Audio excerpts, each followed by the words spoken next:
Assalamualaikum warahmatullahi wabarakatuh. Hi everyone, my name is Cindy Aulia. In this video, I would like to explain about my subject is curriculum and materials development in the fourth semester so far after midterm. And it will include the definition of curriculum, the principles of curriculum, the foundation of curriculum, and the elements of curriculum. So let's get started of the definition of curriculum first. Let's talk about the first point is definition of curriculum. Previously, I chose two experts stated about the definition of curriculum. The first is Hilda Taba and the second is Harold B. Alberti. Hilda Taba stated that curriculum is a plan for learning. Artinya, kurikulum adalah sebuah rencana pembelajaran. Dalam rencana pembelajaran ini, yang nantinya akan berkaitan dengan proses belajar peserta didik. Dalam proses belajar peserta didik ini akan mencakup apa saja yang dibutuhkan oleh peserta didik selama proses pembelajaran, agar pembelajaran yang sedang berlangsung bisa terlaksana secara efektif. Kemudian, Hilda Taba juga menekankan bahwa kurikulum ini harus memperhatikan bagaimana peserta didik ini dapat berkembang, baik secara kognitif, afektif, dan psikomotorik. Atau ketika mereka berinteraksi di dalam kelas, itu akan melibatkan proses perkembangan siswa dalam aspek sosial dan juga emosional mereka. Sedangkan menurut Harold B. Alberti, kurikulum mencakup semua proses belajar siswa di sekolah. It related to students' learning experience, dan itu semua mencakup pengalaman belajar siswa baik di dalam sekolah, di dalam lingkup sekolah maupun di luar lingkup sekolah. Harold ini menegaskan bahwa kurikulum ini tidak hanya berkaitan dengan isi atau materi pembelajaran yang diterima oleh siswa atau didapatkan oleh siswa selama proses pembelajaran dari gurunya saja, tetapi juga semua pengalaman belajar siswa di luar sekolah, seperti adanya eskul. Kemudian ada juga ketika peserta didik ini bisa mengikuti lomba, baik itu dalam bidang akademis maupun non-akademis. The next is the principles of curriculum. In this part, I would like to explain three points of the principles. The first is relevancy, the second is flexibility, and the last is continuity. Let's start from relevancy first. Relevansi atau relevan dalam sebuah kurikulum yang sudah dirancang, kurikulum tersebut harus bisa relevan dengan kebutuhan siswa. Ini akan berkaitan dengan kebutuhan siswa, perkembangan zaman, dan juga tuntutan masyarakat. Perkembangan zaman, contohnya ini seperti kurikulum bisa beradaptasi dengan yang namanya teknologi. Karena ketika kurikulum bisa beradaptasi dengan teknologi, maka kebutuhan siswa akan terpenuhi ketika pembelajaran berlangsung. Setiap proses pembelajaran yang dialami oleh siswa ketika di kelas akan mengalami peningkatan. Siswa tidak akan cepat bosan dalam belajar, atau bisa dikatakan pembelajaran tersebut akan berlangsung dengan metode yang menyenangkan. Yang kedua ada flexibility atau fleksibel.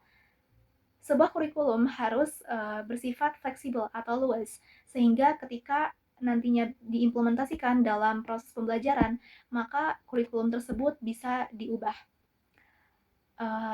Diubah ketika dalam situasi dan kondisi tertentu. Contohnya misalnya seperti sebuah sekolah memiliki kurikulum bahwa di setiap proses pembelajarannya harus menggunakan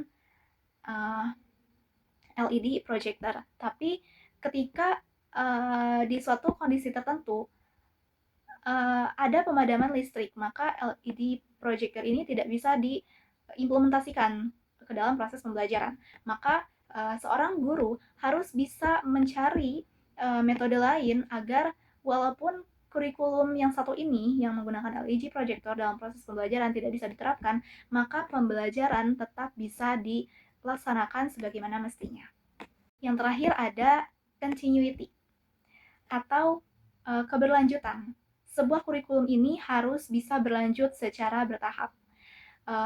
Baik itu di antara satu tingkat kelas dengan kelas lainnya, kemudian satu jenjang pendidikan dengan jenjang pendidikan lainnya, yang nantinya bisa mempermudah para guru dan peserta didik dalam melakukan proses mengajar dan belajar. Yang pertama, landasan filosofi yang terdapat dalam kurikulum ini harus selaras dengan nilai dan pandangan hidup suatu bangsa yang nantinya bisa mencapai pendidikan nasional. Contohnya di negara kita, nilai dan pandangan hidup bangsa kita ini mengacu pada nilai-nilai Pancasila. The second is psychology foundation atau landasan psikologis. Landasan psikologis ini artinya landasan pengembangan kurikulum yang perlu disesuaikan dengan tahap perkembangan dan karakteristik peserta didik, baik secara kognitif, afektif, dan sosial. And the last one is sociology foundation. Artinya landasan ini harus memperhatikan atau mempertimbangkan kebutuhan dan tantangan masyarakat serta perubahan sosial yang terjadi. Sebuah kurikulum yang bagus ini sebaiknya membantu siswa menjadi warga negara yang mampu berkontribusi dengan baik dalam masyarakat. And the last part is the elements of curriculum. In the elements, those are 4 points that we would like to explain. The first is the goal or the aims. The second is content atau isi. The third is strategy in learning process. And the fourth is the evaluation. Let's talk about the goal first. When the curriculum is created by the stakeholders, curriculum must have a goal. Sebuah kurikulum jika memiliki tujuan di dalamnya, maka kita bisa tahu apa saja yang bisa dicapai dalam proses pembelajaran nantinya oleh peserta didik. Yang kedua, itu ada content atau isi. Isi ini mencakup materi pembelajaran yang di dalamnya terdapat konsep, pengetahuan, dan juga keterampilan yang akan diimplementasikan kepada siswa. Ketiga ada strategy. Strategy in learning process. Strategy is the method that is used by the teacher to deliver or convey the lessons to the students clearly and meaningfully. And the method, it could be discussion session, explaining the lessons, or project-based learning for the students. Last point is the evaluation. The evaluation in curriculum is a must. Karena dengan adanya evaluasi, kita sebagai stakeholders bisa mengetahui bahwa apakah siswa atau peserta didik sudah mencapai tujuan pembelajaran yang ditetapkan sebelumnya atau belum. In conclusion, the curriculum is not about a list of subjects, but a well-organized learning plan that considers how students can learn and grow in every steps. It must be developed based on clear principles, such as relevancy, flexibility, and continuity, and supported by strong foundation, such as philosophy foundation, psychology foundation, and sociology foundation. And the last point, a good curriculum always includes 4 essential elements. Those are the goals, the content, the strategy in learning process, and the evaluation at the end of learning process. Alright, thank you for watching my video. Wassalamualaikum warahmatullahi wabarakatuh.